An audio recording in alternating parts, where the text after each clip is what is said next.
காங்கிரஸ் கட்சியின் தலைமை அலுவலகமான சத்தியமூர்த்தி பவனில் செயற்குழு கூட்டம் நடைபெற்றது. இந்த செயற்குழு கூட்டத்தில் பல முக்கிய முடிவுகள் எடுக்கப்பட்டிருப்பதாக தகவல் வெளியாகி இருக்கிறது. கடந்த தேர்தலின் போது பெற்ற தொகுதிகளை விட கூடுதல் தொகுதிகளை கூட்டணி கட்சியுடன் பெற்று வர வேண்டும் என நிர்வாகிகள் வலியுறுத்தியதாக தெரிவித்திருக்கிறார்கள். குறிப்பாக இரட்டிப்பாக கடந்த தேர்தலின் போது 25 அளவிலான தொகுதி ஒதுக்கப்பட்டது. இதில் இரட்டிப்பாக தொகுதிகள் கேட்க வேண்டும் என நிர்வாகிகள் வலியுறுத்தியதாகவும் திமுகவுடன் நம்பிக்கை கூட்டணியாக பயணிக்கும் என இந்த கூட்டத்தில் முடிவெடுக்கப்பட்டிருப்பதாக தகவல் வெளியாகி இருக்கிறது. பல்வேறு சர்ச்சைகள் கிளம்பிய நிலையில் இந்த கூட்டத்தில் அந்த கூட்டணி குறித்தான முற்றுப்புள்ளி வைக்கப்பட்டிருப்பதாகவும் தகவல் கிடைக்கப்பட்டிருக்கிறது.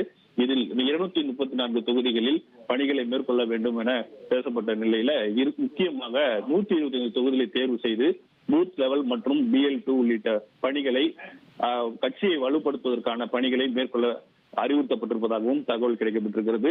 இந்த தேர்தலில் பொறுத்தமட்டில் ஆட்சி அதிகாரத்தில் பங்கு மற்றும் எத்தனை சீட் கேட்க வேண்டும் என்பது குறித்து மேலிடம்தான் முடிவு செய்யப்படும் எனவும் தகவல் கிடைக்கப்பட்டிருக்கிறது.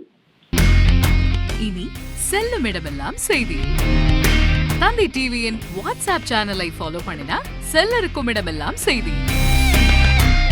இதோ QR கோட் இப்பவே ஸ்கேன் பண்ணுங்க, ஃபாலோ பண்ணுங்க.